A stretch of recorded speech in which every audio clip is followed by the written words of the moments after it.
The empty collar, it had been his dog's collar, a faded red nylon one with a big silver buckle. The boy had taken it off Buster the night before for a bath, but now he wore it around his wrist, like a bracelet. It was too big for him. So instead of the little metal tags that jingled when Buster walked, they dangled from the end like wind chimes. He hadn't meant to put it on. It just sorta happened when he was rummaging for his shoes to go out to the backyard. He hadn't wanted to go out. Not really. But his mom had said, "Go play with your dog." And the sun was shining, so he did. And then there had been a car, a screech of tires, a sickening thud. And now he sat in the backyard, kicking at a loose stone, watching his dad bury Buster in the backyard, his mom crying on his shoulder. No one said anything about what kind of dog he should get next, but the boy knew what he wanted. Same dog, same name, same everything. Buster always wore this collar, a faded red nylon one with a big silver buckle. The boy took it off for a bath, but other than that, it stayed on his neck, even to eat. His water bowl was outside under the oak tree. He drank from it every day, lapping up the rainwater that collected there. Sometimes he chased squirrels and birds, and then he would roll in the grass, letting the dirt stick to his wet fur.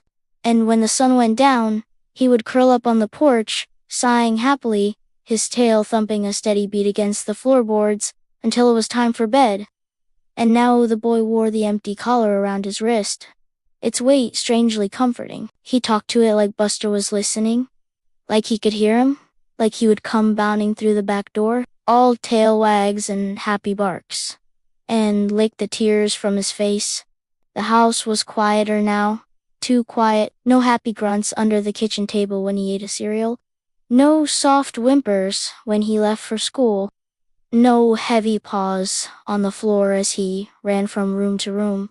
No wet nose nudging his hand when he played video games. No warm body pressing against his legs when he watched TV.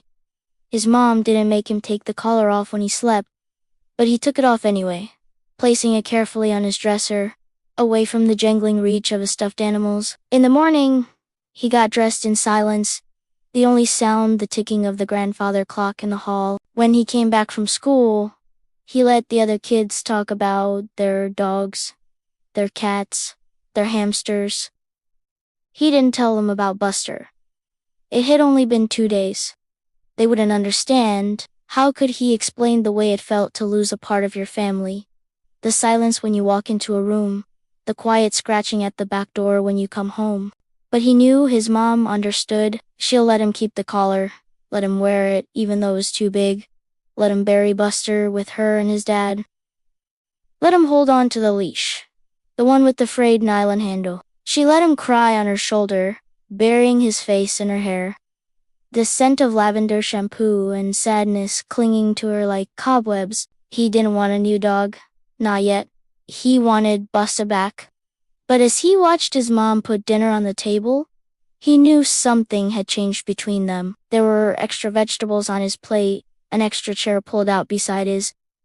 When she smiled at him, her eyes were red-rimmed, but she was smiling, and when he went to his room that night, he noticed something else. The moon was full, round and bright, just like the one Buster and he had watched from the front porch 2 nights ago. He slipped on the faded red collar, the one that smelled like dog and sunshine and grass, and he walked to the window. Outside, the wind chimes made a lonely sound as they brushed against the glass. Maybe it was okay to be sad, he thought, as long as you had the courage to be happy again.